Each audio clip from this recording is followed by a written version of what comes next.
Hi, I'm Carrie Ann with Lofty. We're down in Savannah, and today my guest is Maria Zouves with the Savannah Voice Festival.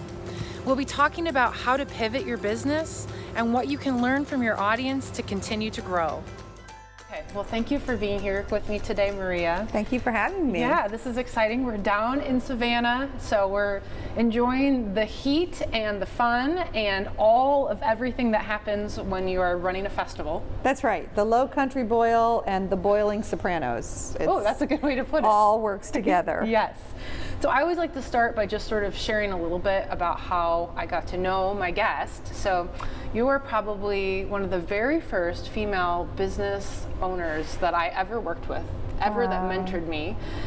So way back before I was just a baby, before I even started sort of the corporate marketing world, came and started to work with you and Cheryl, right when Voice Experience was just beginning. That's right, yeah. And started sort of with the New York program and traveled with you there with my husband, and that was really special. Yeah. And then those were good times. They were good times. We had a lot of fun. It was exciting. I mean, even now for me as a business owner to think back and reflect back and to think about, I was in the middle of a business that was growing, and then you know, to have come and been reconnected with you last year to over a decade later and sort of see how much the company has grown in 17, is it 17? 18 years. 18 years. Yeah, this has been 18 years that since we started. Yeah. Of course, it doesn't look anything like it did back then, so. Right. Yeah. Yeah, and I mean, just for our listeners today, our viewers, you know, so Voice Experience is sort of how the business emerged and started. It's a nonprofit, but over the last 18 years, it has really grown into being sort of several different tracks for singers. Do you want to just briefly share what that is? Absolutely. Yeah. I mean, it started with the idea that my husband, Cheryl Milnes, being a world-renowned baritone, had so much to say and was always teaching. In fact, he had education degrees. So as he said, he only just took some time out to be a world-renowned singer, only to go back to what he trained to do. Right. And that was teach. So I saw the need for singers to get that kind of guidance, that real hands-on. This is how it really goes, because I've been there, sort of training, and so it evolved just to create something where he would have a vehicle to pay it forward. So it started with a masterclass series, and I'm a Disney kid, so I love the idea. I conceived of it with some friends at Disney, and we thought Disney Institute might be interested in doing that. Well, they were not. They didn't get it. So the Coronado Springs Resort had a beautiful convention center, and they were very interested, and Disney Entertainment was very interested in what they used to call happenings, which now we call flash mobs. Okay. Ann Hamburger was part of that, and she was an innovative, brilliant woman who actually has roots in Savannah, and she believed in us, and so she just made it happen so that we could sing in the parks, work together, and be in a convention setting for an intensive. Yeah. So it just worked, and now all this time we have people singing. We have some singers happening. Singers around. Just right as we started. That's okay. All this time, it sort of evolved every single year into more and more and more, until now we have a festival. So it just every time we would do something one year, we thought, oh, well, that's really good. I mean, why don't we just add to this? And then we get more feedback from we were always listening to our singers. Oh, they need this. Okay, well, why don't we add this? Right. Oh, it needs to be longer. Okay, well, why don't we make it 3 weeks? Right. Oh, well, but young singers really need more guidance. Well, why don't we have a teen program? Oh, well, older singers want to come back and learn a role from Cheryl. Oh, well, let's do so it just kept evolving. Yeah. And became what it is today, which is 2 nonprofits. Which is amazing, and I love that, because I think there's something to be learned, especially as you're starting. I can really hear the singing over there, in terms of pivoting your business and listening to your audience, and so for you, it's really an audience of patrons and donors, and then an audience of the clients who are the singers. That's right. Right. That's right. It works both ways. Yeah, so I'd be curious to know a piece of advice that you've received that it kind of sticks with you as you've thought about how the business has grown over the years. I don't know that there's a specific piece of advice that I could touch on. I think I personally kept my mantra which was that singers deserve respect and the opportunity to in a nurturing environment realize themselves, find themselves, feel worthy no matter what. And I stuck to that. I think the rest of it was a whole lot of advice that I got from people, you know, about listening, about being very specific about the business model and not just, I think the advice that I got was not specific advice where somebody said something to me. It was by observing other models of this that weren't as successful for the singers that I myself, you know, had been part of or seen or heard about. And I thought, no, I think if I were doing this myself, I would want to do it this way. Yeah. My big thing was I wanted to build a program that I myself would want to participate in as a singer. Yeah. So it was like building a dollhouse. Okay. You know, that I thought I want to live in that. Yeah. So this is a program I would want to do. And I think that that is really special too, because, you know, there's a lot of business owners out there that might think, I'm ready to do this. I know I'm sort of expert in some niche area, and I'm just not quite sure what to do. Well, just what you talked about and thinking about, where are there the opportunities that you wish existed? How could you take your expertise, your network of people, how could you build something that would be, you know, the level of what you would want or the training that you would want to receive? Isn't that why we do anything? I think that when we have a passion for something, we feel we have something to say.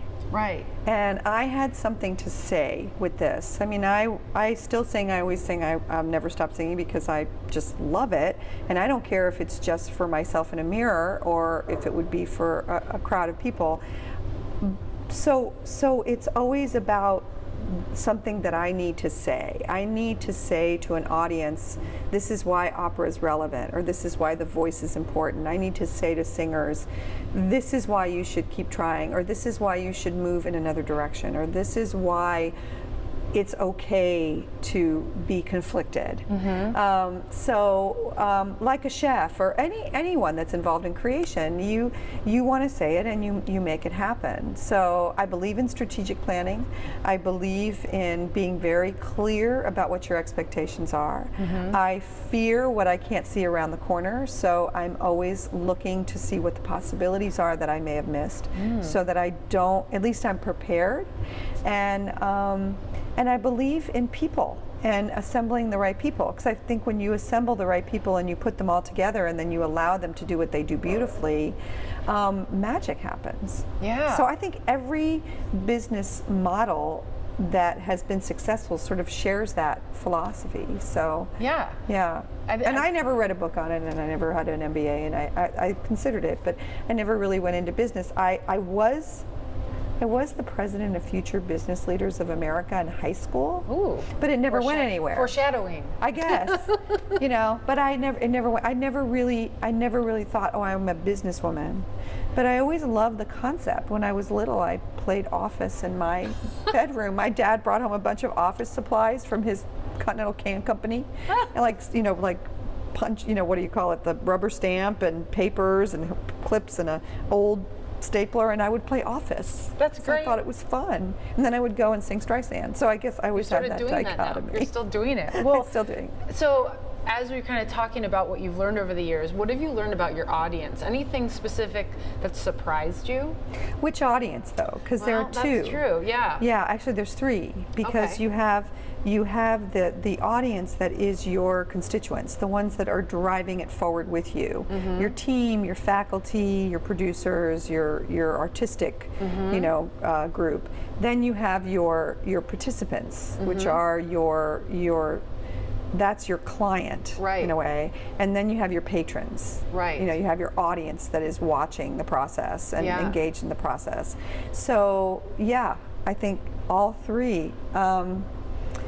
What was the question again? Well, I wanted to know if there was something that surprised you that you've learned along the way. I don't know what you could pick, which audience, if something comes to mind, maybe something that as the as the offer that you were, you know, the different performances you were offering kind of changed and grew, if there was something, I mean, I'd be interested maybe either from kind of that client perspective or sort of the patron perspective. Yeah. You know? Well, what I've learned along the way, I think, with the audiences is that they love more the process than just the result. So I learned that my audience member who was engaged in the learning process of that person on stage enjoys that performance more. And so I work hard to figure out how to connect the dots so that there's a formal structure for them to be able to experience that beyond just a marketing tool. Yeah. Like our Death by Aria, where they start in the beginning of the process by singing, and then at the very end, you know, get to see the fruition. Yeah. So that's one way. I've learned from my singers that they really need an opportunity to have that connection with the audience. So I at first thought, okay, I'm not just going to have a pay to sing program where they pay to perform, but I think it's crucial to give all of the levels that we serve an opportunity to be in front of an audience and to tell that story to them, and not just limit it to, okay, study, learn, what's your next steps, and then go on. So even in an audition project, which we're working on together, Yes. is they finally get to perform in an audition setting Right. to the critique of an audience who decides which one they might hire. Yeah. Yeah, so- And you know, as you're talking, the thing, and even thinking about audition project, but sort of thinking about for other business owners, the patron audience, and bringing them along in the process is very much like what I'm dealing with right now, creating YouTube, creating a podcast, right? And so as the business world changes and expands, and there's sort of a desire to learn and to know and sort of take you behind the scenes as a way for your own marketing. I think that a lot of things that you were just saying really resonate with me in terms of they don't necessarily just want to see the final result, that there's something to be sort of uncovered about the process. Yeah, you I know? think people love the process. Look at our TV today. You know, HDTV and all of the cooking networks and all of the, you know, the reality TV in and of itself is about seeing the process of the human state. Yeah. So we are drawn to how it's made, how it's done. Right. And we enjoy the struggle and the pursuit of everything. It is a great way to tell a story.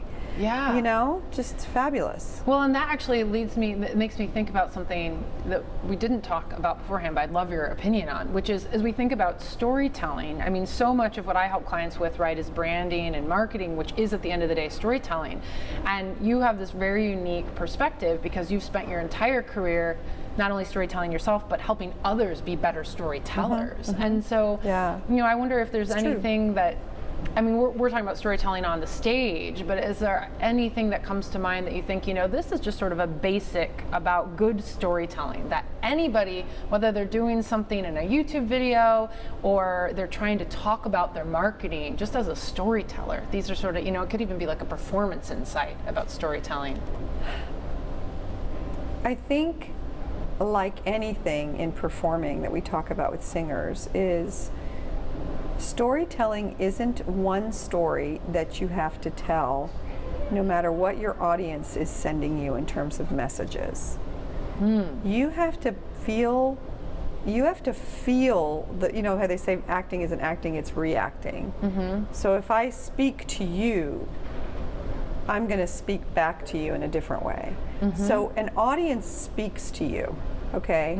People that want to know your story are coming to you from one perspective.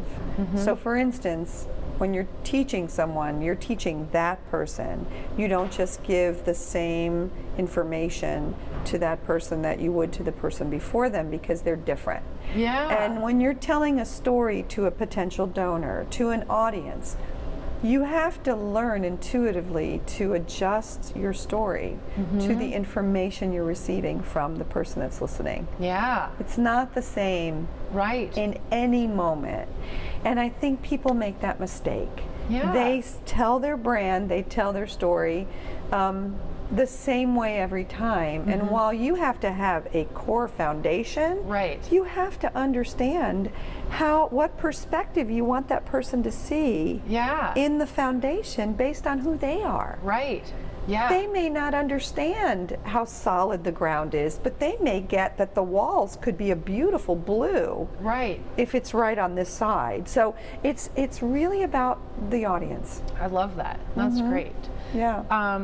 So I also would love to know sort of what's your biggest motivator? I think you've hinted on some things along this kind of discussion today, things that motivate you. Yeah. What motivates me is the fear of boredom. Oh, I love that. It's so honest. It's so honest. I'm just so afraid of being bored. I think what really motivates me is that there's old voices in my head that remind me of where a lot of this art lives and where it needs to be and how precious it is and how much we could lose it. So I'm almost a preservationist, and so I feel a commitment to keep pushing it forward, keep making it vital and relevant and important. So I think that drives me at the end of the day. Yeah. And the desire to always be connected to people. I think it would frighten me to be isolated from connecting as much as I do to people. It's vital. And maybe in lieu of a big career where audiences are out there with me, my big audience are all the people with whom I connect. So in a way, they feed me the way a great diva would need an audience to feel validated, perhaps. I don't know, I've never said it that way, but the people with whom I work are my audience, and I feel very, I thrive on their energy and what they give. Yeah, it's great. That's great. Yeah. Yeah. And it's so purpose-filled too, Yeah, I mean, it's a little self-serving, but I think everything is. Well, if it doesn't bring you joy, don't do it. Right. Don't do it. If it doesn't bring you joy. We should always do the things that make us joyful. We should always do things that give us a sense of accomplishment. It doesn't mean it's not hard, but you have to do the thing that fills you, that makes you feel like your life has meaning, and that's why people start businesses. And we know so many people who have done startups because they've been in a big situation or a corporate situation that's not theirs, and they've gone, you know what, I think I need to do this for myself on my terms. Yes. And even singers are doing that today. They're creating their own opportunities to sing, and it's joyful because it's theirs. Right. Yeah. Yes. So my last question, my bonus question is, I always like to ask what your superpower is. Because, as you think about your kind of professional brand, a lot of times that is sort of the thing that makes you unique, defines the experience of working with you. What's my superpower? I'm a good worrier. Okay. It's like Captain Worrier. No. I don't know. What would be my superpower is that I feel that I am, and it's a curse too, because I feel like I can potentially see scenarios that could be good and bad. I'm a down the road thinker. Okay. Which means I also see, when you go too close to the stairs, I can already see you falling. Right. So I can go there, or to go in one direction, I can look and see, you know what, there's a garden just around that corner. I know there is, so we're going to go down that path. So I feel like I'm a predictor. I consider that one of the things. Like I'll see this and go, oh, that's going to be that. Yeah. Or I see this and I go, oh yeah, that could be that. That's fantastic. So I consider that one of the things that I do intuitively. I'm not always right, but I think that it has helped me along the way to grow into where we are and to create, a big festival and a lot of people and, a lot of recognition in the festival itself. All of that is because I kind of look and go, okay, we can't do it that way, because even just the length of our shows, like I'll feel a sense sitting in the audience that uh-oh, we're going long, we're going long, we're going long. It's not going to work. You got to stop. We got to figure it out, you know. And Right. I'll turn to a singer and go, we're cutting this. They go, what? No, we're not. Yes, we are. And then somebody will say, that was just the right length. I thought, yeah, that extra piece would have ruined it. So it's about being able to intuitively look ahead. I love that. Yeah. And it reminds me a little bit of what you were saying sort of at the beginning of the conversation too, when we talked about how you grew the business over time, of being able to sort of take input and sort of, I think there's probably an intuitiveness to that as well, of sort of, we need to do this pivot, we need to change this, it seems very kind of similar process. So yeah, being flexible and being malleable, and yet I think some people make the mistake of trying to always change, always fix it, always change, always fix it. If it ain't broke, don't fix it, kind of thing. If things work, ride it. Yeah. Ride it out. But if there's always don't be afraid to just shift it. Just go, okay, you know what? Let's just pull it in this direction and see where it goes, and expand and understand what your repercussions are if you do that. Mm-hmm. And then predict it. So the predicted, I predict it's going to be this, and if it is, I know what to do. Mm-hmm. And then not being afraid to pull it back and going in that other direction. But standing still is really not a good idea. Yeah. You just always have to move forward. But that's an a priori. Everybody knows that. That's something that you just know that, you always have to move forward and you always have to change. So I feel like that has been one of the reasons why the program has grown. Yeah. Yeah. And it's been fantastic. Well, it's been fun and fun having you. Oh, thanks. I know. Thanks for doing this with me today. Yeah, I loved it. It's been great. I love talking about it. Yes. I know. So I'll have to share some more information about the Savannah Voice Festival for next year. That's right. All the links, so that if anybody wants to take a trip down to Savannah in August, it can be a great time to come down here. Yeah, it's opera, y'all. That's right. It's awesome. Yeah. All right. Thanks. Thank you. Okay.